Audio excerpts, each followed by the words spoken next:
한국이 진짜 핵잠수함을 손에 넣고 우리 중국의 미사일까지 완벽 대응한다면 동아시아 군사 균형에 큰 파문이 일어날 것이다. 과연 무슨 사연일까요?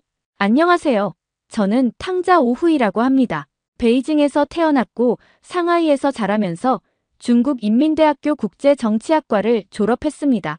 졸업 후에는 중국 군사정보 분석을 전문으로 하는 한 민간 연구소에서 일하게 되었습니다.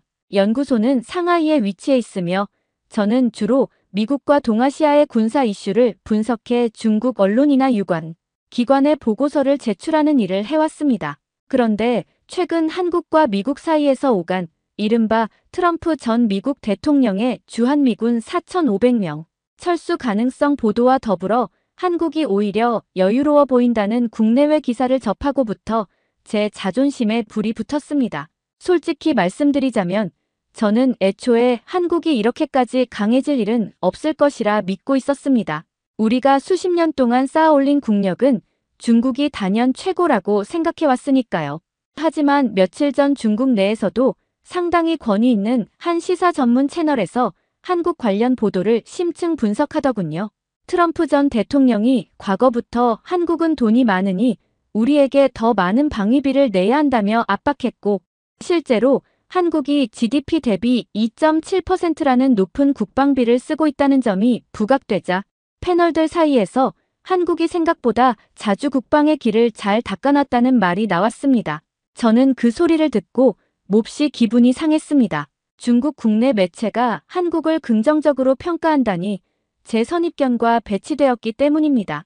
그런데 스튜디오에서 패널들이 나토 회원국 평균 방위비를 사례로 들면서 한국이 그보다 높다는 통계를 제시하자 저는 더 크게 분노했습니다. 아니, 한국이 언제부터 그렇게 큰 손이었단 말인가. 분명 아직 미국이 손 떼면 허무하게 무너질 나라일 텐데라는 생각이 머리를 떠나지 않았습니다.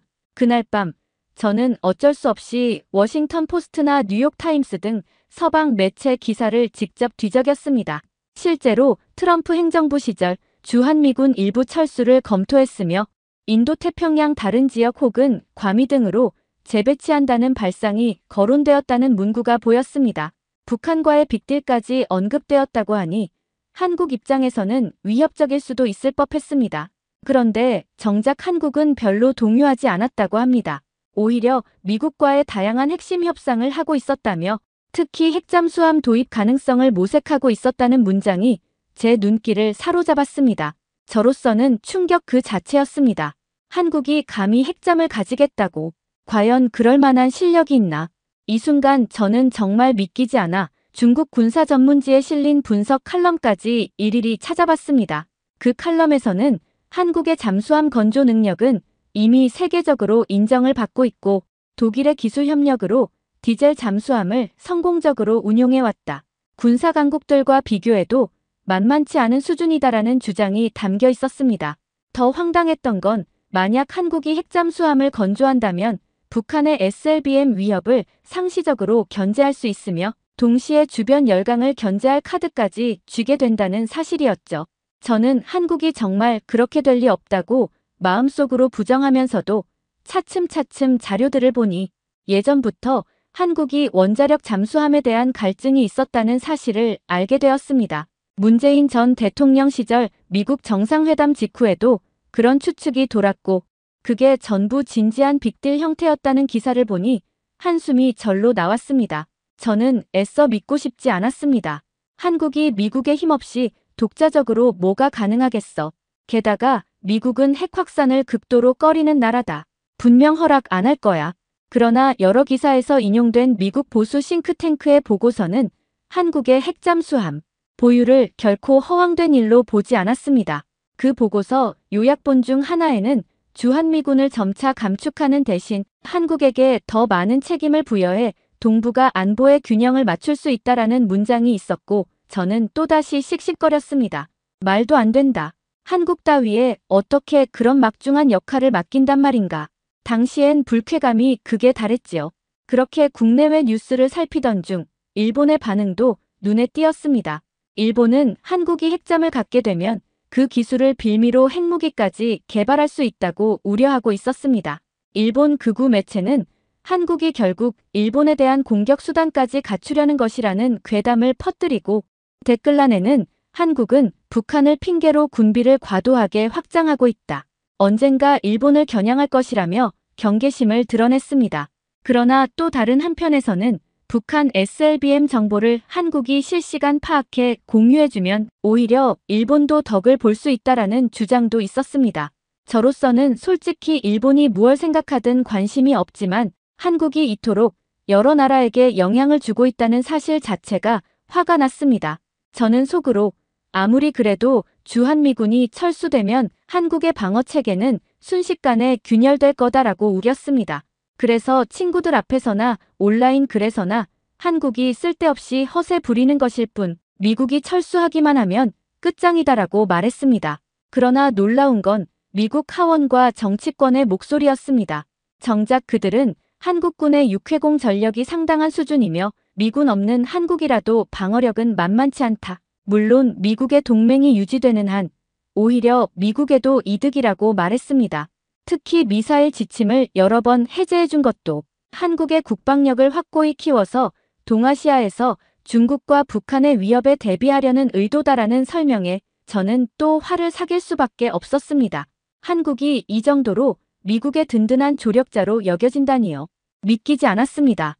결국 저는 SNS나 지인 모임에서 악착같이 반박했습니다. 한국이 무얼 만들든 미국이 허락하겠나. 미국도 핵 확산을 극도로 반대하니 핵잠은 불가능하다고 목소리를 높였죠. 그런데 돌아오는 답변들은 하나같이 방대한 자료를 곁들였습니다. 한국은 이미 디젤 잠수함 세계 톱클래스 건조 경험을 바탕으로 프랑스식 바라쿠다급 핵추진 모델도 머지않아 만들 수 있다. 원자력 연구단지인 문무대왕 과학연구소를 2025년에 완공하면 핵연료 제철이나 소형 원자로 기술을 더 발전시킬 것이다 같은 내용이었지요. 실제로 영국 BBC나 홍콩의 SMP에서 한국의 핵심 연구단지 개발 상황을 다뤘고 미국의 군사 분석가들이 그걸 집중 조명하고 있다는 기사까지 읽었습니다. 분노와 함께 씁쓸함이 밀려왔습니다. 저도 전문가라면 전문가인데 왜 이런 소식들을 몰랐던 걸까요? 그저 한국은 곧 무너진다는 편견에 사로잡혀 있었으니 제가 직접 찾아볼 생각도 안 했던 것입니다. 하지만 그러거나 말거나 저는 계속 제가 옳다고 주장했습니다. 현실을 부정하는 게 차라리 편했으니까요. 그러던 어느 날 연구소장으로부터 최근 한미 간의 군사 현안이 중국에 미치는 영향에 대해 현장 조사를 해봐라라는 지시를 받았습니다. 마침 한국이 SLBM 발사를 성공시키고 항공우주 분야에서도 누리호 등 다양한 성과를 내고 있다는 기사가 한창이었고 미국 로비나 싱크탱크 자료에서도 한국의 방산 산업이 국제적으로 주목받는다는 내용이 넘쳐났기 때문입니다. 솔직히 가기 싫었지만 소장 지시이니 어쩔 수 없었습니다. 어차피 얼마 못 가 한국의 허점을 찾아낼 수 있을 것이라는 기대도 했습니다. 저는 그렇게 짐을 챙겨 인천공항으로 향했습니다. 직접 가서 보면 분명히 한국이 과장하고 있다는 점이 드러나겠지라는 근거 없는 자신감이 있었죠. 사실 코로나 사태 이후 처음 가보는 한국이었습니다. 공항에 도착해보니 상상 이상으로 깔끔하고 효율적으로 운영되는 모습에 살짝 놀랐지만 저는 모른 척했습니다. 중국 공항도 엄청 크고 최첨단이니 이런 건 별거 아니야 라고 마음을 다잡았습니다. 일단 서울로 향하는 공항철도를 탔습니다. 전동차 안에서 한국 사람들이 스마트폰으로 무언가를 열심히 보고 있더군요. 저는 괜히 아무래도 여긴 아직 중국처럼 대규모 인프라가 발전했을 리 없어라고 생각했는데 이미 전 구간이 초고속 인터넷에 연결되는 느낌이었습니다. 숙소에 도착하자마자 저는 곧장 서울 중심부에 있는 대형 서점으로 달려갔습니다. 혹시 한국 국방 관련 서적이나 잡지가 있으면 찾아보려는 목적이었죠. 그곳에서 저는 한 번 더 놀랐습니다. 서가에 한국어로 된 전문 군사 잡지, 해외 저널 번역본, 심지어 직접 개발한 미사일 기술과 관련한 과학 서적들이 다양하게 비치되어 있었습니다. 정보 접근이 이렇게 자유롭고 활발하다는 사실에 저는 당황했습니다. 책을 뒤적이며 한국어 단어를 하나하나 구글 번역으로 옮겨가던 중 우연히 눈에 띈 논문이 있었습니다. 한국의 모 전문 연구소에서 발표한 자료였는데 미국의 미사일 지침 해제 전후로 한국군의 탄도미사일 발사 능력에 대해 분석한 거였습니다. 이미 한국은 지상 발사형 중거리 미사일 수준을 넘어 SLBM 성공으로 잠수함 발사형에도 강력한 대응력을 지니게 됐다. 이는 결국 주변국에 대한 억제력을 한층 높여준다라는 결론이 적혀 있더군요. 게다가 부록에는 언론 보도 자료가 정리되어 있었는데 영국 BBC, 로이터 아시아 에디션, 홍콩의 S&P 등을 인용해 한국이 ICBM 기술을 보유했을 가능성에 대해 평가한 내용도 있었습니다. 저는 설마 했지만 일단 당혹스러웠습니다. 이 서점 안에만도 이렇게 공공연히 정보가 넘쳐나는데 제가 그동안 알던 한국과는 너무 달랐으니까요. 다음 날 저는 지인이 소개해준 국방 컨설턴트라는 한국인을 만났습니다. 그는 한국 해군 출신으로 현재는 민간 국방 산업 쪽에서 자문 활동을 하고 있었습니다. 처음에는 제가 중국에서 왔다고 하니 꽤 조심스러워하는 눈치였습니다. 그런데 저는 연구 목적으로 왔다고 둘러댔고 그는 어떤 계약 조건상 세부 사항은 말해줄 수 없지만 이미 공개된 자료선에서 설명을 해주겠다고 했습니다. 제 궁금증은 당연히 한국의 잠수함 전력과 SLBM 그리고 미래 핵잠 계획에 대한 것이었습니다. 그가 알려준 내용 중 충격적이었던 것은 이미 한국이 잠수함 건조 분야에서 상당한 노하우를 갖추고 있고 핵 추진 기술 역시 일정 부분 연구가 진행되고 있다는 점이었습니다. 나라마다 사정이 있으니 자세히 밝힐 순 없지만 최소한 한국이 디젤 잠수함만 운용하는 데서 머물진 않을 거다. 왜냐하면 SLBM을 유지하고 항시 작전하려면 결국 핵잠수함 운용으로 가야 하니까라면서 그는 여러 국내외 기사 링크를 보여줬습니다. 특히 일본, 미국, 중국 등이 한국의 잠수함 움직임을 어떻게 보도하는지를 모아놓은 게 흥미로웠습니다. 일본 매체에서는 핵잠 보유가 곧 핵무장이라며 불안해하고 미국의 군사 전문지에서는 한국의 조선업이 워낙 뛰어나고 자주 국방 의지가 강력하니 시간 문제라는 평을 하고 있었습니다. 저는 그 자리에서 아무 말도 못하고 고개만 끄덕였습니다. 하지만 속으로는 그래도 한국이 진짜 핵잠수함을 보유하는 건 불가능할 거야. 미국이 허락 안 할 테니까라고 애써 또 부정했습니다. 그러자 그 컨설턴트는 한마디를 덧붙였습니다. 한국은 이미 미국과 미사일 사거리 제한을 서서히 해제해왔고 실질적인 ICBM급 기술도 확보한 것으로 여겨져요. 만약 정치적 상황이 변해 미국이 한국의 핵잠을 묵인하거나 암묵적으로 지원한다면 생각보다 빨리 현실화될 수 있죠. 저는 거기서 또 분노를 누르고 그게 현실적으로는 어렵지 않느냐고 되물었습니다. 그러자 그는 당장 미국 내부 여론도 여러 갈래입니다. 그러나 한 가지 분명한 건 한국이 이미 상당한 기술과 자금을 보유했다는 사실이죠. 핵잠수함 정도는 마음만 먹으면 어느 시점에선 가능하다고 봅니다라고 답했습니다. 숙소로 돌아와서 저는 계속 뉴스를 뒤졌습니다. 이번엔 실제로 한국에서 자체 개발한 무기들이 어떤지 궁금해졌습니다. K9 자주포부터 K2 전차, 신형 이지스 구축함, 차세대 전투기 KF-21보라매 등이 줄줄이 검색되었습니다. 특히 KF-21의 첫 시험 비행 성공 기사를 보고 저는 뜨악했습니다.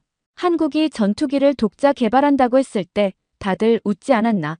그런데 저렇게 시제기를 띄울 줄은 몰랐는데 싶었죠. 기사 댓글들을 살펴보니 한국 네티즌들은 자국 방산 기술에 대한 자부심이 엄청 커 보였습니다. 어떤 사람은 이제 K방산이 세계 5위 안에 들어갈 차례라고 하고 또 어떤 이는 이제 우리는 전투기도 잠수함도 미사일도 웬만한 건 다 만들 수 있다라고 자랑했습니다. 저는 그 댓글들을 보면 볼수록 머리가 띵해졌습니다. 정말 저들이 자만하는 걸까? 아니면 어느 정도 사실이니 저렇게 자신감을 보이는 걸까 혼란스러웠습니다. 3일째 되던 날 저는 더 구체적으로 뭔가를 확인하고자 국방과학연구소 홍보관 근처를 찾았습니다. 물론 일반인이 마음대로 들어갈 수 있는 곳이 아니었지만 근처만 둘러봐도 어떤 분위기인지 알 수 있을 것 같았습니다. 거기서 만난 한 대학원생은 국방 관련 연구실에서 프로젝트를 하고 있다면서 한국 정부가 군사기술에 상당한 예산을 투입하고 있고 신기술 개발 성과를 바로바로 해외 수출까지 연결시키는 시스템을 만들고 있다고 말했습니다. 그러면서 특히 누리호를 쏘아 올리고 SLBM을 시험 발사한 사건들을 계기로 한국이 ICBM 핵심 기술을 확보했단 말이 계속 나오지 않습니까? 이게 다 협상 카드가 되는 거죠. 자주 국방을 공고히 하면서도 미국과 협상할 때 우위를 점할 재료로요라고 덧붙였습니다. 어이없게도 제가 맨날 주장하던 한국이 미국에 종속되어 있다라는 말과는 전혀 다른 현실이었습니다. 이후 저는 더욱 기가 막힌 일이 벌어졌습니다. 국방 컨설턴트 지인이 한국 해군 행사에 외국인 초청 세션이 있다. 제한된 규모지만 중국 출신 전문가도 견학할 수 있다고 들었다. 운이 좋으면 초대받을 수도 있다라고 연락해온 겁니다. 저는 정말 가능하냐며 반신반의했는데 며칠 뒤 초청장을 받아들었습니다. 아마 중국 연구소에서 보낸다는 공식 문서를 첨부했기 때문인 듯 했습니다. 솔직히 기대 반, 불쾌감 반이었지만 그 현장에 직접 가서 한국의 실체를 파악하겠다는 마음으로 참가를 결심했습니다.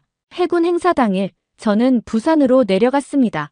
행사장에는 한국 해군이 보유한 최신형 구축함과 잠수함 일부가 정박해 있었습니다.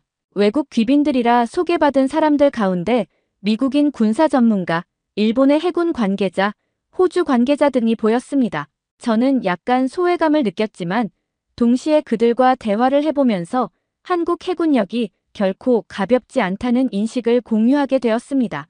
특히 미국인 전문가가 한국 조선 기술은 미국도 많이 참조하고 있다. 만약 미국이 핵잠 건조 예산을 절감하려면 한국 조선소를 활용하는 방안도 검토할 만하다라고 노골적으로 말하는 걸 듣고 저는 심장이 철렁했습니다. 이렇게까지 말해도 되는 건가 싶었죠. 행사에서는 잠수함 내 일부 구역을 둘러볼 기회가 주어졌습니다. 디젤 잠수함이긴 하지만 내부 설비나 음향 탐지 장치, 함내 구성 등을 보니 상당히 깔끔하고 체계적이었습니다. 안내를 맡은 장교는 유창한 영어로 현재 한국 해군 잠수함대는 최신화 작업이 한창이며 근접 잠수함 자체 개발 경험으로 대단한 축적이 있다. 기존 209, 214형에 이어 차세대 3,000톤급 잠수함도 도입했고 향후 추가 모델도 검토 중이라고 설명했습니다. 저는 그 자리에서 차마 묻지 못했지만 속으로 이런 기반이라면 정말로 핵추진 잠수함으로 발전하는 것도 가능하겠구나라는 생각이 들어 소름이 돋았습니다.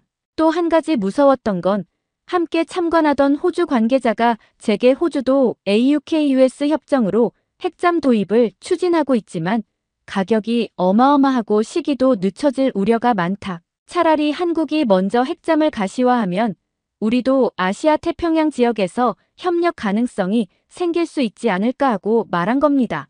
저는 그건 불가능하겠지요.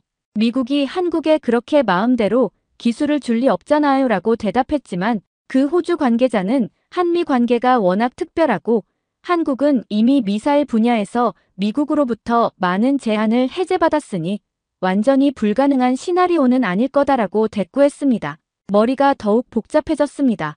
그렇게 여러 나라 전문가들과 이야기하며 저는 점점 더 공포감이 커졌습니다. 만약 한국이 진짜 핵잠을 손에 넣고 장차 미사일까지 완벽 대응한다면 동아시아 군사 균형에 큰 파문이 일어날 것이라는 결론에 다다랐기 때문입니다. 중국이 한반도를 마음대로 흔들 수 없는 시대가 올 수도 있다는 생각에 이르렀습니다. 특히 미국도 언젠가 북한에 대응하는 대칭 전력을 한국이 직접 갖는 걸 반기게 될지도 모릅니다. 그게 바로 핵잠수함, 더 나아가 핵무장 가능성까지 연결될 수 있다는 전망이었지요. 저는 현장에서 만난 군사 블로거들이 이 시나리오를 상당히 진지하게 다루는 걸 보고 기가 막혔습니다. 행사가 끝나고 저는 서울로 돌아와서 며칠 더 머물렀습니다. 그동안 한국 뉴스나 현지인의 의견을 접하면서 그들이 이미 중국을 군사적, 경제적, 문화적으로 추월하는 것처럼 자신감이 넘치는 태도를 보이자 다시금 치밀어 오르는 분노를 주체할 수 없었습니다. 말도 안 돼. 한국이 어떻게 우리보다 앞설 수 있지. 거품일 뿐이야. 속으로 외치며 한국 언론 기사에 이런 댓글을 달고 싶었습니다. 주한미군이 철수하면 한국은 끝장이다. 우리 중국이 본때를 보여주마. 그런데 그런 식의 성급한 도발 댓글을 달았다간 괜히 제가 머무는 동안 역풍만 맞을 것 같아 그냥 참았습니다. 하루는 우연히 한국 대학가를 지날 일이 있었는데 학생들이 전기차, 자율주행차, AI 드론 등에 관해 열띠게 토론하고 있더군요. 심지어 AR 글라스를 활용한 군사 시뮬레이션을 동아리 차원에서 연구한다는 얘기도 들었습니다. 솔직히 이런 부분에서 중국 대학도 상당한 연구 역량을 보유하고 있다고 생각했지만 한국은 또한 한국대로 매우 실용적이고 빠른 속도로 기술을 적용하는 듯 보였습니다. 이게 단순한 한류 문화 수준이 아니라 군사 기술까지 진지하게 발전시키는 사회 분위기구나 하는 깨달음이 왔습니다. 내심 중국은 인구가 훨씬 많고 자원도 많으니 금방 역량을 끌어올릴 수 있을 것이라고 우겨봤지만 한국의 이른바 IT와 방산의 결합 속도가 무섭게만 느껴졌습니다. 결국 저는 이렇게 한국 각지를 돌아다니며 현실을 어느 정도 파악하게 되었습니다. 그러나 그렇다고 제가 이 상황을 받아들일 수 있는 건 아닙니다. 중국으로 돌아가면 보고서에는 당연히 한국은 아직 미국에 군사적으로 종속되어 있으며 주한미군 철수가 현실화되면 곧 취약해질 것이라는 결론을 쓰겠지요.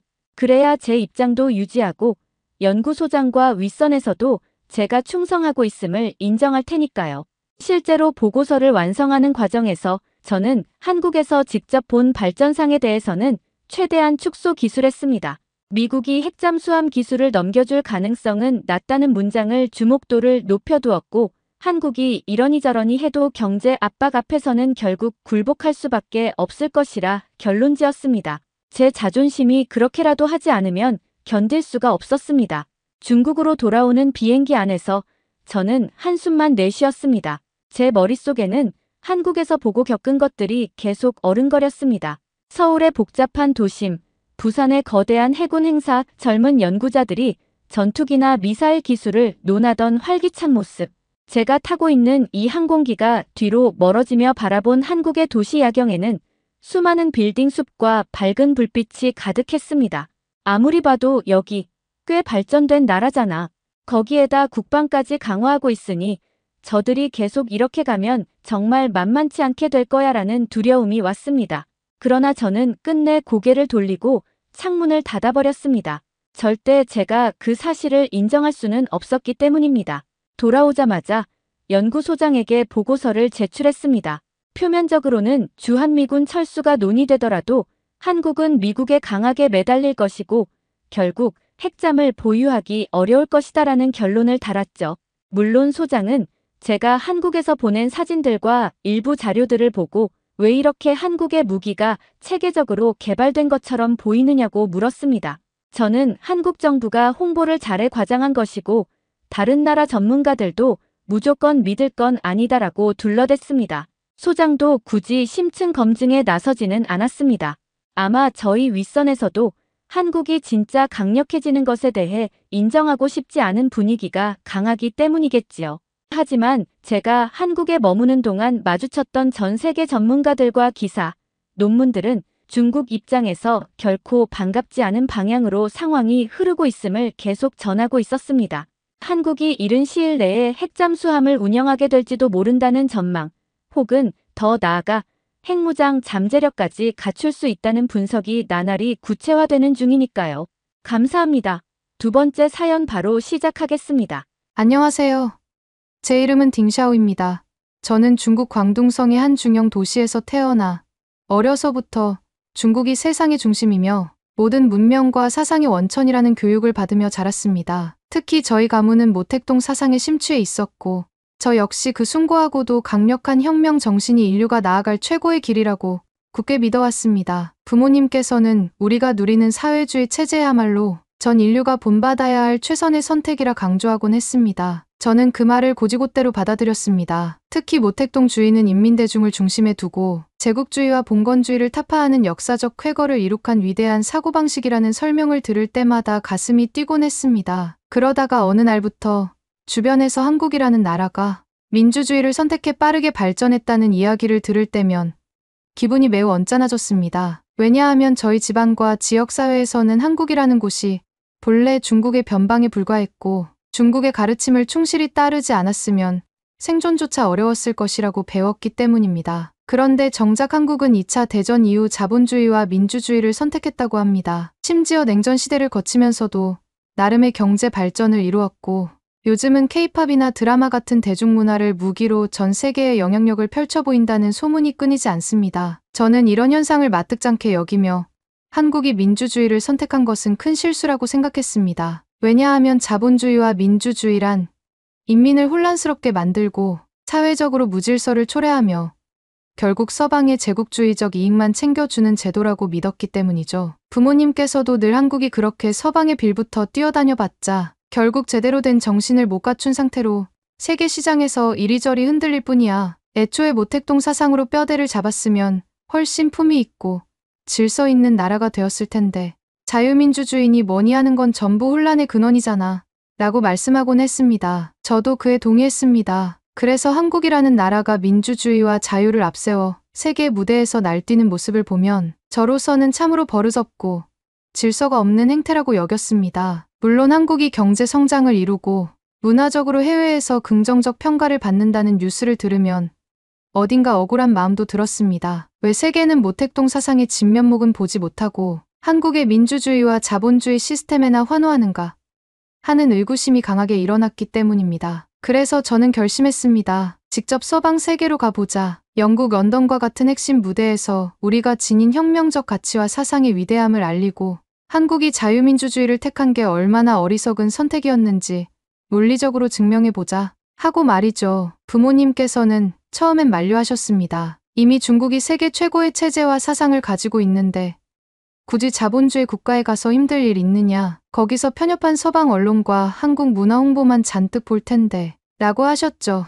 그러나 저는 제가 직접 그들의 시선과 논리를 듣고 모택동 사상을 체계적으로 설파하여 한국을 비롯한 자본주의에 매몰된 이들이 얼마나 미련한 선택을 했는지 깨우치겠다고 호언장담했습니다. 결국 부모님도 제 의지를 꺾지 못하시고 제가 영국 런던대학교 교환학생 프로그램에 합류하는 데 동의하셨습니다. 이렇게 저는 반드시 세계 무대에서 모택동 사상의 진정한 가치를 증명하고 한국의 민주주의 선택이 얼마나 어리석은가를 알리겠다라는 의욕으로 가득 찬 채 영국 런던으로 떠나게 되었습니다. 런던 히드로 공항에 내렸을 때 제게 가장 먼저 다가온 충격은 인종과 문화의 다양성이었습니다. 출입국 심사대에 줄을 선 사람들의 국적과 인상은 천차만별이었죠. 저는 이 모습을 보며 확실히 서방 세계의 수도라 할 만하군. 여러 문화가 뒤섞여 있다고 생각했습니다. 그러나 한편으로는 이것이야말로 자본주의가 무분별하게 외국인을 수용하고 무정부적 혼란을 조장하는 듯한 모습이 아닐까 하는 의심이 스쳤습니다. 어릴 적부터 들어왔던 사회주의 체제가 훨씬 질서 있고 우수하다는 관념이 저에게 뿌리 깊이 남아 있었으니까요. 택시를 타고 런던 시내로 들어가면서 고풍스러운 건축물과 현대적인 빌딩이 뒤섞인 거리를 바라보았습니다. 이 도시가 세계를 움직이는 금융과 문화의 중심 중 하나라는 이야기를 들어왔지만 제게는 그저 복잡하기만 한 대도시로 보였습니다. 한편으로는 여기서 만나는 유럽인들이 과연 우리의 위대한 사상에 대해 관심을 보일까 아니면 아예 경멸할까 하는 생각에 적당히 긴장감이 들기도 했습니다. 런던 대학 기숙사에 도착해보니 전 세계에서 온 유학생들이 라운지나 복도에서 어울려 떠들고 있었습니다. 영어 억양도 다양했습니다. 저는 입구에서 간단한 안내를 받은 뒤 방 배정 절차를 밟았습니다. 담당자에게 저는 중국인 교환학생 딩샤오인데 여기서 공부하면서 동시에 모택동 사상을 좀 더 체계적으로 연구하고자 한다 라고 말했더니 담당자는 애매한 미소를 지으며 Oh, that's interesting 라는 말만 건넸습니다. 그 반응이 왠지 별난 학생이 또 왔군 하는 것처럼 느껴졌습니다. 방에 짐을 풀고 나서 복도에 나가보니 이곳저곳에서 영어와 불어, 스페인어, 심지어 아랍어까지 들려왔습니다. 그러다 제가 중국에서 왔다고 말하자 몇몇은 중국? 와, 요즘 중국 경제가 무섭게 성장하고 있다던데 라며 호감을 보이기도 했습니다. 하지만 이내 한 학생이 다짜고짜 한국 드라마나 케이팝을 아느냐고 묻기도 했습니다. 제가 내심 기분이 상한 건 왜 중국을 떠올릴 때 한국 문화를 함께 묻느냐? 게다가 중국 드라마를 묻는 게 아니라 한국 드라마를 먼저 묻다니 하는 의문이 들었기 때문입니다. 저는 당장 불쾌한 내색을 드러내지는 않았습니다. 대신 나는 한국 대중문화엔 관심 없다. 오히려 한국이 민주주의를 선택한 건 대실수였다고 본다. 차라리 우리 중국의 혁명 정신을 더 배우는 게 낫지 않겠느냐라고 했더니 상대는 영문을 몰라, 그런가요? 하며 얼버무렸습니다. 그런 미묘한 시선 교환이 제가 런던 대학에서 겪을 긴 갈등의 서막이 될 줄은 당시에는 미처 몰랐습니다. 며칠 뒤 런던 대학의 신입생 오리엔테이션이 열렸습니다. 교내 광장에는 학과, 동아리, 학생회 부스가 빼곡히 들어섰습니다. 저도 구경할 겸 나섰는데 제 시선을 사로잡은 건 의외로 한국 학생회 부스였습니다. 왜냐하면 그 규모가 생각보다 컸고 앞에서 케이팝 음악을 크게 틀어놓으며 유럽인 학생들의 시선을 사로잡고 있었기 때문입니다. 스탠드 옆에서는 한국어 교재, 한국 드라마 포스터 등이 전시돼 있었고 심지어 한식 간단 시식 코너도 있었습니다. 영국을 비롯해 다양한 국적의 학생들이 몰려들어 와, 케이팝 최고야. 한국 드라마 오징어 게임 너무 재밌었어. 같은 말을 쏟아냈습니다. 저는 이 광경을 보며 어이가 없었습니다. 왜 이렇게 서양인들이 한국에 열광하지? 한국이 민주주의를 받아들여 서방에 빌붙은 결과라는 부정적 이미지는 어디로 갔나? 이건 전부 서방 언론이 한국 편을 들어주고 있기 때문 아닐까 하는 의구심이 커졌습니다. 제가 부스 근처를 어슬렁거리자 한 영국인 여학생이 환한 미소로 다가와 말했습니다. 혹시 중국 분이세요? 한국 드라마 좋아하세요? 저는 바로 나는 중국에서 왔다. 그리고 한국 드라마 따위에는 관심 없소. 한국이 민주주의로 전환한 건 큰 실수였다고 생각하오. 자본주의와 결탁해 생긴 문화가 뭐 그리 대단하오? 하고 대꾸했습니다. 그 여학생은 눈을 동그랗게 뜨고 민주주의가 큰 실수라고요? 하고 되물었습니다. 마치 아니, 저 사람 왜 저래? 하는 듯한 표정이었죠. 저는 사실 한국은 원래 우리 중국의 문화권 안에서 살던 나라였고 독자적인 발전은커녕 원래부터 우리를 본받아야 했다. 하지만 미국이 주도하는 자유민주주의를 받아들였기에 지금 이런 무분별한 대중문화 산업만 발달시켜 세계 시장에서 날뛰는 것 아니냐? 그게 과연 인민에게 좋은 길인 줄 아오? 라고 힘주어 말했습니다. 여학생은 어색하게 웃으며 한국이 경제 발전과 문화 수출에 성공한 건 객관적 사실 아닌가요? 민주주의 체제에서 사람들이 더 자유롭게 창작 활동을 하고 그 결과가 전 세계적 사랑을 받게 된 거라고 저는 들었는데요. 라고 반응했습니다. 제가 더 흥분해서 말을 이어가려는 순간 부스 담당자가 와서 무슨 문제가 있으신 건가요? 하고 물었고 저는 결국 아무것도 아니다라고 짧게 말한 뒤 발길을 돌렸습니다. 속에서는 뭔가 부글부글 끓어오르는 느낌이었죠. 왜 유럽 애들은 이렇게 한국을 좋게만 보지? 한국이 민주주의를 택한 결과가 정말 이토록 성공적이란 말인가? 저는 그날 크게 동요했습니다. 오리엔테이션에서의 경험 이후 기숙사 내에서도 비슷한 상황이 자꾸 연출되었습니다. 제가 중국 출신이라는 걸 알고 접근하는 학생들은 대부분 중국의 경제력은 대단하지만 정치적 자유가 제한적이지 않느냐? 중국은 인터넷 검열 때문에 해외 문화나 정보를 접하기 어렵다던데 진짜냐? 등등을 물어왔습니다. 그리고 그 대화가 이어지다 보면 꼭 반면 한국은 민주주의로 자유를 누리고 세계적으로 주목받는 문화가 많다라는 이야기가 나오곤 했습니다. 제가 한 번은 민주주의가 정말 그렇게 좋다면 왜 자본주의 국가들에서 빈부격차와 사회적 혼란이 나타나는지는 말하지 않느냐? 한국도 여러 가지 정치 스캔들과 사회 분열이 있지 않냐고 물었더니 어떤 영국인 학생이 그래도 기본적인 표현의 자유가 있잖아요. 반면 중국은 검열로 인해 국민이 다양한 목소리를 못 낸다고 들었습니다. 한국처럼 집회나 시위가 자유롭게 허용되지도 않죠. 라고 반문했습니다. 저는 그건 한국이나 서방이 혼란에 빠진 증거지. 집회, 시위는 사회적 마찰을 부추기는 행위 아니오? 우리 중국은 모택동 사상을 근간으로 국민을 하나로 통합하는 데 주력해왔기에 그런 무질서한 상태를 허용하지 않을 뿐이오 라고 주장했습니다. 상대는 고개를 갸웃하며 민주주의가 무질서라면 왜 한국 경제는 빠르게 성장했고 문화 콘텐츠까지 세계적으로 통할 수 있었을까요?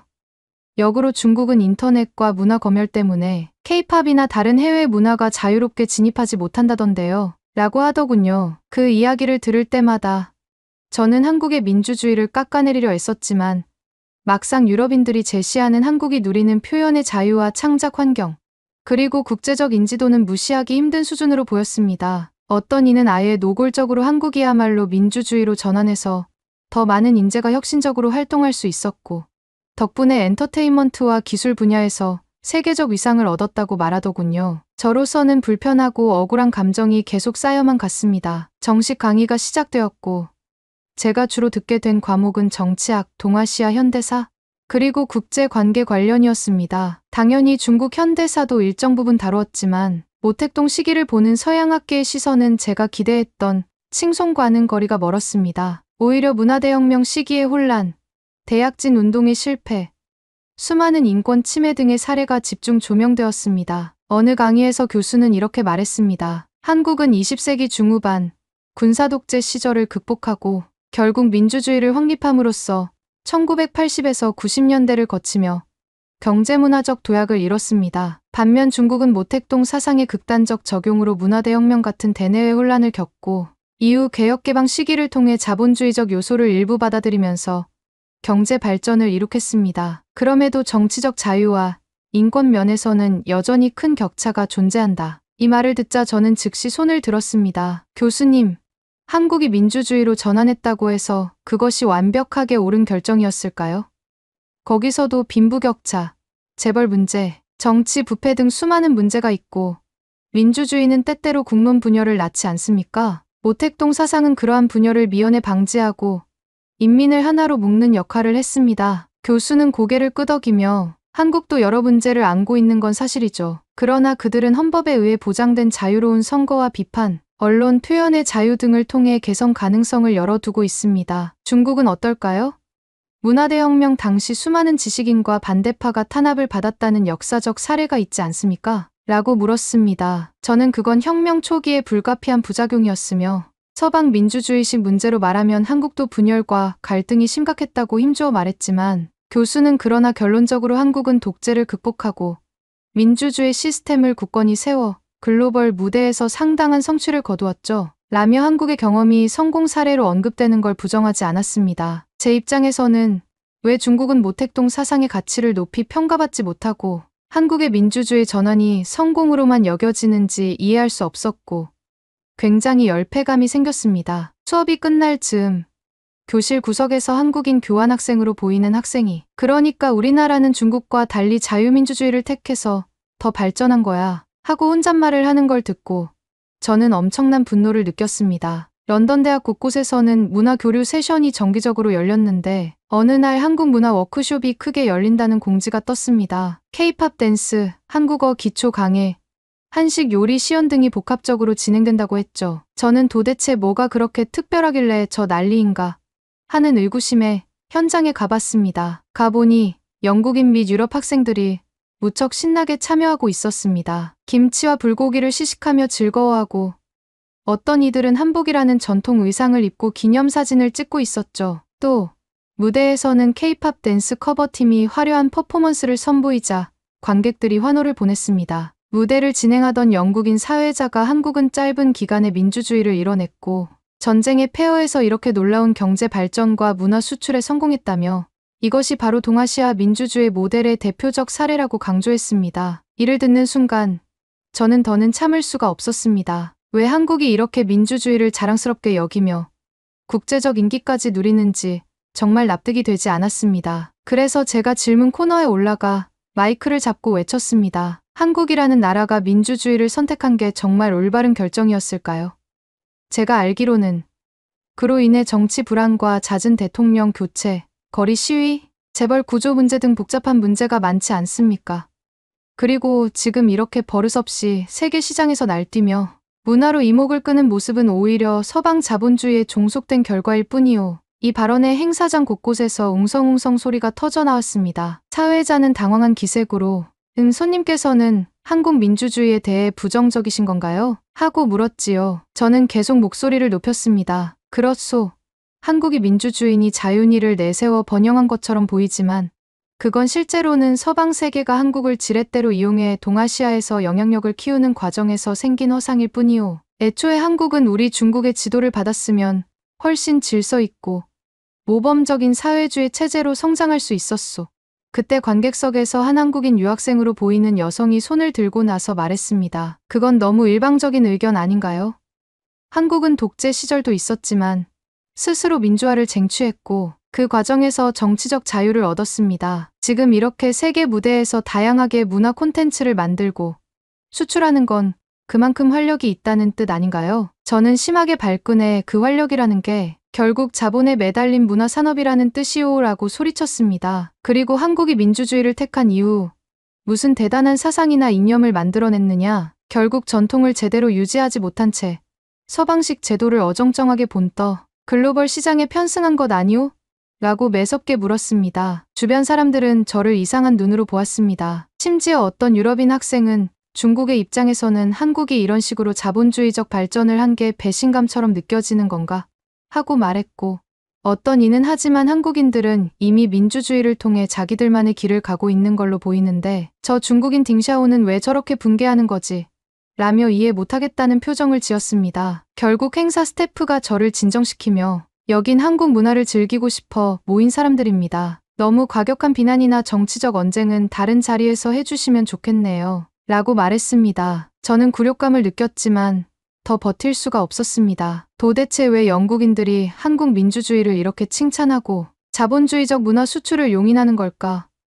제 안의 혼란과 분노는 점점 커져만 갔습니다. 며칠이 지나고 저는 다시 한번 정치사 토론 세미나에 참석했습니다. 그날 주제는 동아시아 국가들의 민주화와 권위주의였습니다. 교수는 한국, 대만, 일본의 민주화 과정을 간략히 설명하고 중국은 아직 일당 체제가 유지되고 있으며 표현의 자유가 제약되는 측면이 크다는 말을 덧붙였습니다. 그러면서 중국은 개혁개방으로 경제가 성장했지만 한국처럼 민주주의로 전환한 것은 아니다. 우리는 이 차이를 어떻게 평가해야 할까라는 질문을 던졌습니다. 저는 이때가 기회라고 생각했습니다. 손을 번쩍 들고 한국이 민주주의로 전환했다고 해서 그게 꼭 긍정적인 역사의 귀결이라고 볼 수만은 없다. 민주주의는 국론 분열과 서방 자본에 대한 종속을 야기한다. 고 말했습니다. 교수는 고개를 갸우뚱하며 하지만 결과적으로 한국은 세계 10위권 경제, 높은 수준의 표현 자유, 그리고 K-팝 등 문화적 영향력을 행사하고 있잖아요. 반대로 중국은 아직도 언론과 인터넷이 검열되고 있죠. 라고 반문했습니다. 저는 냉정하게 맞받아쳤습니다. 그들이 누리는 자유라는 게 정말 인민에게 이로운 겁니까? 거리 시위나 파업, 각종 정치 스캔들, 재벌이라는 독점적 구조 이런 문제들이 한국에서는 계속 발생하지 않습니까? 반면 우리는 모택동 사상을 토대로 강력한 통제와 질서를 유지해 인민 전체가 균등하게 발전할 수 있도록 노력해왔습니다. 교수는 잠시 침묵하더니 물론 민주주의도 결함이 있고 한국 역시 재벌 문제나 정치 스캔들이 있습니다. 그러나 적어도 시민들이 정부를 비판하거나 교체할 수 있는 투표, 제도와 언론 자유가 보장된다는 점은 국제사회에서 매우 중요하게 평가합니다. 중국이 그런 부분에서 왜 아직 개선되지 못했는지 궁금하네요. 하고 묻더군요. 저는 굳이 그런 서방식 민주주의를 모방할 이유가 없다. 우리는 독자적 사상을 갖고 있다고 강변했으나 수많은 학생들이 그래도 한국이 더 잘 나가는 건 사실이잖아. 민주주의 국가들의 국민 행복지수나 문화 창의성이 더 높다는 건 통계로도 나온다. 는 식으로 반박했습니다. 결국 이 토론에서도 저는 소수 의견으로 몰렸고 한국이 민주주의를 선택함으로써 얻어낸 성과를 낮춰보려 해도 그걸 믿어주는 사람이 거의 없었습니다. 저는 머릿속이 복잡해졌습니다. 정말 한국의 민주주의가 이렇게까지 높이 평가받고 우리 중국의 통제체제는 비판받을 수밖에 없는 걸까?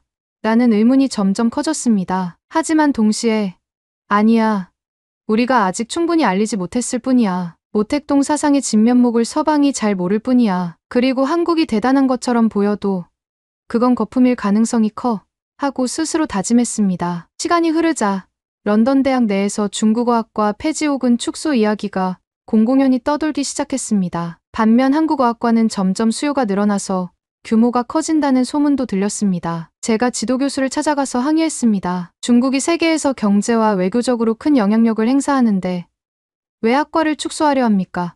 라고 묻자 교수는 한숨을 쉬면서 이렇게 답했습니다. 딩샤오, 우리도 중국의 경제력은 잘 압니다. 하지만 영국을 비롯한 서방에서 중국에 대한 이미지는 점점 나빠지고 있어요. 인권과 표현의 자유 문제 때문이죠. 그리고 학생들이 중국어 대신 한국어나 일본어를 더 선호하는 추세입니다. 한국, 일본은 민주주의 국가로서 교류가 상대적으로 더 자유롭고 문화 콘텐츠도 활발하게 수출하고 있으니까요. 저는 억울해 소리를 높였습니다. 그건 서방 언론이 편향적으로 중국을 비난하는 탓이오. 그리고 한국이 민주주의로 어찌 됐든 잘 되었다고 해도 그것이 전부는 아니오. 민주주의가 완벽하지 않은 건 미국이든 유럽이든 마찬가지 아닙니까? 교수는 고개를 끄덕이며 민주주의가 완벽하다고 말하지 않습니다. 하지만 기본적 자유를 중시한다는 점에서 국제사회의 주류 제도고 많은 젊은이가 그 체제하에서 발전한 문화에 끌리는 것도 사실이죠. 한국 문화 역시 이런 배경에서 성장해왔다는 평가가 많고요. 런던 대학도 학생들의 수요에 부응할 수밖에 없습니다. 라고 했습니다. 저는 그러면 우리 모택동 사상을 전공하는 과정은 왜 안 만들죠? 그 위대한 혁명을 알릴 기회가 있지 않나요? 라고 따졌고, 교수는 딱히 그런 과정을 희망하는 학생이 적기도 하고, 그에 대한 국제적 연구는 상당 부분 부정적 시각이 많아 지원을 받기 힘듭니다. 라고 답했습니다. 아, 결국 여기도 한국 편이구나. 라는 생각에 저는 크게 낙담했습니다. 얼마 뒤 교내에서 동아시아 역사문화 세미나가 개최된다는 소식을 들었습니다. 중국인, 일본인, 한국인 학자를 초빙해 과거와 현재의 문화 교류를 논의한다더군요. 저는 이 자리가 마지막 기회일 수도 있겠다. 여기서 내가 한국의 민주주의와 문화가 본질적으로 중국의 영향을 받은 것이며 자유민주주의 선택이 결코 높은 평가를 받을 일이 아니라는 걸 밝혀야겠다. 고 마음먹었습니다. 세미나가 시작되었고 발표자들은 서로 존중하며 말을 주고받았습니다. 중국인 학자도 한국과 일본이 중국으로부터 여러 사상과 기술을 전수받았지만 독자적 발전을 해온 점도 명백하다고 언급했고, 한국인 학자 역시 중국의 영향은 크지만 한국은 민주주의를 통해 자체적 정치문화 모델을 만들어 왔고 이는 수많은 연구에서 입증되었다고 주장했습니다. 저는 그런 모습을 지켜보며 왜 서로 비판 없이 타협만 하고 있지? 한국이 민주주의를 택한 건 잘못이라고 분명히 말해야 하는데 하고 속으로 불만이 컸습니다. 결국 질의응답 시간에 제가 손을 들고 외쳤습니다. 전부들 서로 영향을 주고받았다고 말하지만 사실 한국이 누리는 문화와 정치 체제는 대부분 우리 중국이 제공한 것을 변형한 것일 뿐입니다. 특히 한국 민주주의가 그렇게 찬양받을 일인가요? 그들은 원래부터 우리 사상을 깊이 받아들여 사회주의로 갔어야 맞습니다. 그런데 미국과 서방 자본주의에 기대어 발전했기 때문에 지금 같은 무분별한 모습을 보이는 겁니다. 장내가 잠시 술렁였습니다. 한국인 학자가 마이크를 잡고 중국이 한국에 영향을 준 건 맞지만 한국이 민주주의로 전환한 이래 이룬 발전을 그렇게 무분별한 모습이라고 단정 짓는 건 근거가 없지 않나요? 실제로 한국 국민들은 투표로 지도자를 선출하고 자유로운 언론과 집회가 보장된 상태에서 경제문화적 번영을 누리고 있습니다. 라고 말했습니다. 저는 좌시할 수 없어 재차 주장했습니다. 자유로운 언론, 그게 정말 인민에게 이롭다고 장담할 수 있습니까? 각종 분란과 갈등, 재벌 독점 등 문제가 한국에 넘쳐나지 않습니까? 저는 오히려 한국이 민주주의를 수용하지 않고 우리 모택동 사상의 기반 위에서 사회주의 체제를 함께 발전시켰다면 훨씬 군더더기 없는 번영을 누렸을 거라고 확신합니다. 그러나 주변의 반응은 시큰둥했습니다. 유럽인 학자 한 명이 손을 들고 말했습니다. 딩샤오 씨 말씀도 일견 흥미롭습니다만 한국 사회가 실제로 그렇게 되었다면 어땠을지는 가정일 뿐이죠. 현실적으로 한국은 민주주의와 자본주의를 택해 괄목할 만한 성과를 냈고 이는 수많은 데이터로 증명됩니다. 오히려 지금 중국이 검열과 권위주의 체제하에서 표현의 자유 없이 운영되는 걸 보고 서방 세계는 한국의 모델을 더 높이 평가하고 있습니다. 저는 더 참을 수 없었습니다. 결국 당신들도 민주주의를 만능으로 보는 거군. 모택동 사상을 무시하고 한국이 자유를 외치며 벌이는 모든 활동을 긍정적으로 보는 게 서방학계의 편향 아니겠습니까? 라고 소리쳤고 사회자가 당황한 표정으로 이 자리는 서로 존중하며 의견을 나누는 세미나라고 제지했습니다. 결국 저는 자리를 박차고 나가 버렸습니다. 왜 중국의 우월성과 모택동 사상의 필요성은 이토록 부정당하고 민주주의 선택이 마치 최고의 미덕처럼 포장되는지 이해가 안 됐고 참을 수 없었습니다. 세미나 이후 학교 내에선 또다시 한국 관련 행사가 열렸습니다. 이번에는 한국어학과 주관 국제 컨퍼런스로 주제는 한류와 민주주의 문화 교류. 발표 초록을 보니 한국 민주주의가 K-팝, 드라마, 영화 등 폭넓은 창작 자유를 제공했고 이는 세계가 주목하는 임기 요인이 되었다는 내용이었죠. 저는 그 홍보 포스터를 보고 또 열이 받았습니다. 도대체 한국 민주주의가 어째서 이렇게 일방적으로 찬양받는 거지? 그들의 시스템에도 분명 모순이 많을 텐데. 그러나 이미 중국어학과 축소는 기정사실화되었고 한국어학과는 학생 수요 증가로 크게 주목받는 상황이라 제가 할 수 있는 건 사실상 없었습니다. 기숙사에서 우연히 마주친 한 유럽인 학생이 저를 보더니 딩샤오, 왜 그렇게 한국을 싫어해요? 사실 한국은 상당히 정치적 자유를 누리는 나라니까 사고나 창작 활동이 자유롭고 그래서 세계에 어필하기 쉬운 거 아닌가요? 하고 묻더군요. 저는 그건 서방 언론의 왜곡일 수 있다. 그리고 한국이 전 세계에서 높이 평가받고 있다지만 그들이 민주주의를 선택함으로써 겪는 갈등과 분열은 왜 언급하지 않느냐? 사실 한국식 민주주의는 외부에서는 좋아 보이지만 내부적 문제도 많다. 라고 주장했습니다. 상대는 물론 한국 사회도 문제는 많지만 적어도 국민들이 목소리를 낼 수 있고 선거로 지도자를 바꿀 수 있으니 자기 스스로 개선할 가능성이 계속 열려 있잖아요. 중국처럼 권위주의가 유지되면 국민이 권력자를 대놓고 비판하기 힘들다는데 그게 더 위험하지 않나요? 라고 되물었죠. 제가 위험이라니 그건 서방식 시각일 뿐이라고 버럭했으나 상대는 씁쓸하게 미소 지으며 그렇군요. 어쨌든 여기서 친구들 대부분은 한국을 더 가깝게 느끼는 것 같아요. 문화도 활발하고 체제도 우리와 유사하니 라고 말했습니다. 민주주의니까 유사하다고. 결국 서방 세계가 한국을 자기 편으로 보는 거냐. 저는 이 상황이 너무 화가 났지만 마땅한 대책이 없었습니다. 중국으로 돌아가기 전 저는 마지막으로 반격을 시도했습니다. 학교에서 열리는 한국어학과 행사장을 찾아가 대놓고 한국 전통문화는 사실 중국이 원조다. 민주주의 도입 이후에 한국이 독자적인 것처럼 포장했을 뿐이라는 주장을 펼칠 작정이었습니다. 행사장에 들어서 보니 또다시 많은 유럽 학생이 모여 한국 음악, 음식, 춤에 열광하며 민주주의가 보장된 한국이라서 이런 독특하고 참신한 문화가 나올 수 있었다고 칭찬 일색이었습니다. 저는 질문 시간에 마이크를 잡고 외쳤습니다. 여러분, 지금 이 무대에서 소개되는 한국 무술, 음식, 복식 등 전부 중국에서 비롯된 것입니다. 그리고 한국이 민주주의를 택했다고 하지만 그로 인해 서방에 지나치게 종속된 상태가 되어 이런 문화를 전 세계에 수출하고 있을 뿐이요. 진정한 자주성은 우리 사회주의 체제에서 비롯되는 것 아닙니까? 청중 대부분이 순간 정적에 휩싸였고 곧 웅성웅성 소리가 이어졌습니다. 한 영국인 교수가 고개를 갸웃하며 어떤 자료를 근거로 그렇게 말하시는 건가요?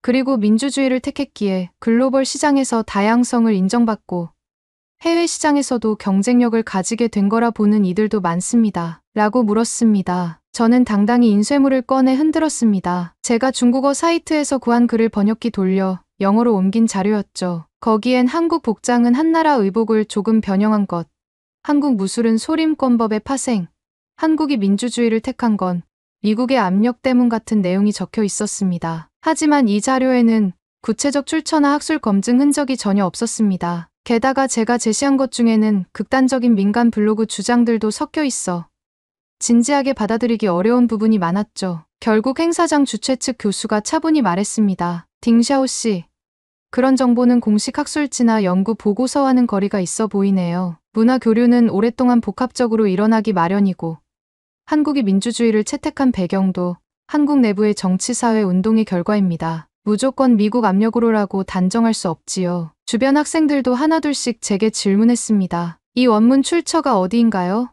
학자들이 검증한 기록인가요? 그냥 인터넷 유포물 아닌가요? 등등. 저는 얼굴이 화끈거렸지만 우리는 어릴 때부터 이렇게 배웠다. 한국이 자유민주주의로 간 건 미국의 전략이라는 게 분명하다. 등등 강변하는 수밖에 없었습니다. 결국 주최 측에서 저를 행사장 밖으로 안내했고 스태프가 조용히 너무 격렬한 논쟁은 자제해달라. 여긴 편안히 한국 문화를 체험하러 온 사람들이 많다.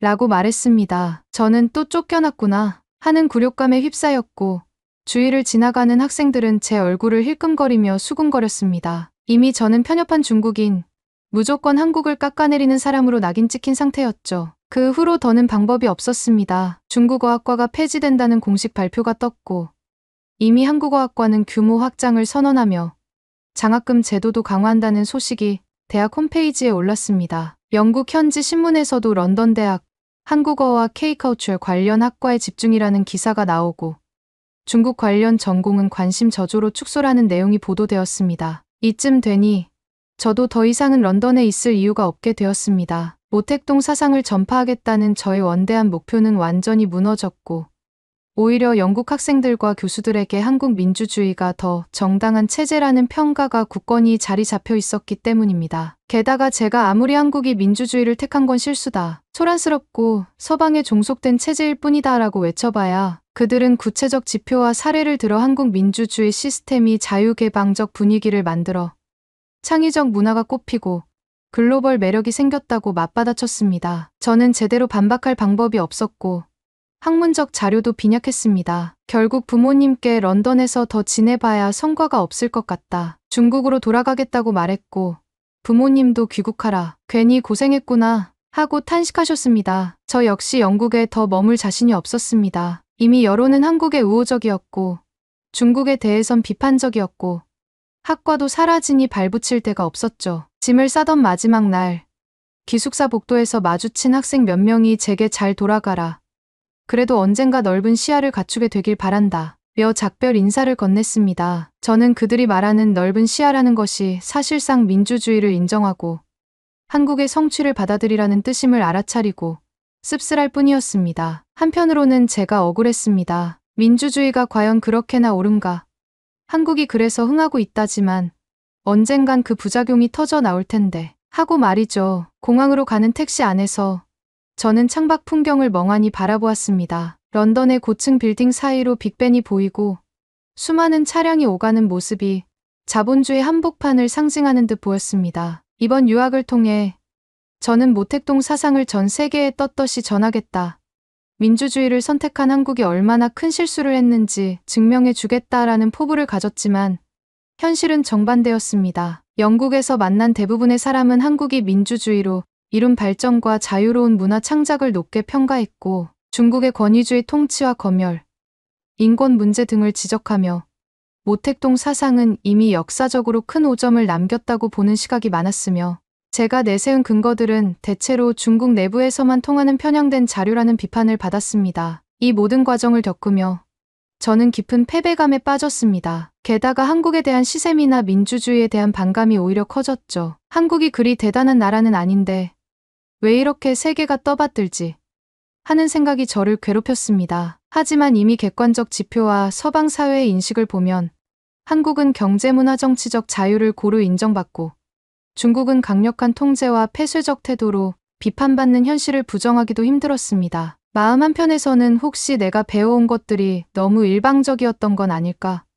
한국의 민주주의는 나름의 장점이 있고 모택동 사상만이 정답은 아닐 수도 있지 않을까 하는 의심이 들기도 했습니다. 그러나 저는 곧 스스로 그런 의심을 지워버리려 노력했습니다. 우리 민족과 사상이 최고라는 자존심을 어떻게 버려? 라고 말이죠. 결국 비행기에 탑승하기 전 공항 대기실에 앉아서 지난 몇 달간의 일을 곱씹어 보았습니다. 한국의 민주주의를 끊임없이 실수였다. 버릇없다. 서방에 종속된 체제라고 비난했지만 돌아온 건 유럽인들의 조롱 섞인 반응.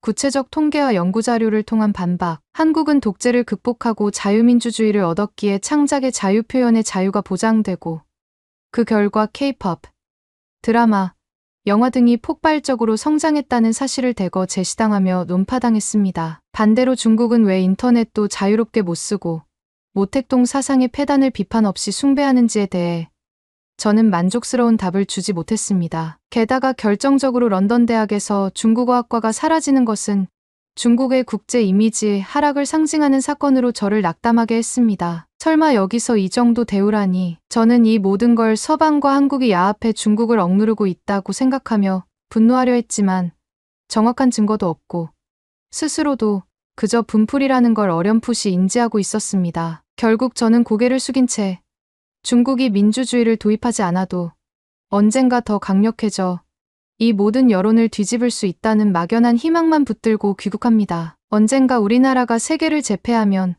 영국이나 한국도 다시 생각을 바꾸겠지 라는 요원한 상상을 하면서요. 하지만 런던에서 맞닥뜨린 현실은 매우 냉정했습니다. 한국은 이미 전 세계에 강렬한 인상을 남겼고 중국은 억압과 멸권위주의의 이미지에서 벗어나지 못하고 있으니까요. 저는 딩샤오입니다. 모택동 사상을 신봉하며 한국이 민주주의를 선택한 것이 어리석다고 굳게 믿고 영국에 왔지만 결국 아무도 제 말을 믿어주지 않았으며 오히려 한국의 성취와 자유민주주의가 훨씬 매력적인 모델이라는 걸 재차 확인하는 현장에서 쫓겨나듯 귀국하게 되었습니다. 마지막까지도 전 인정하지 않았지만 스스로도 부실한 자료와 치우친 고집에 사로잡혀 있었다는 사실을 어느 정도는 깨닫고 있습니다. 다만 자존심 때문에 도저히 한국의 민주주의가 괜찮을 수도 있다고 수긍하기는 힘들었죠. 이제 비행기가 활주로를 달리기 시작합니다. 창밖으로 점점 멀어지는 런던 시내를 보며 저는 여러 감정을 느낍니다. 쓴웃음, 분노,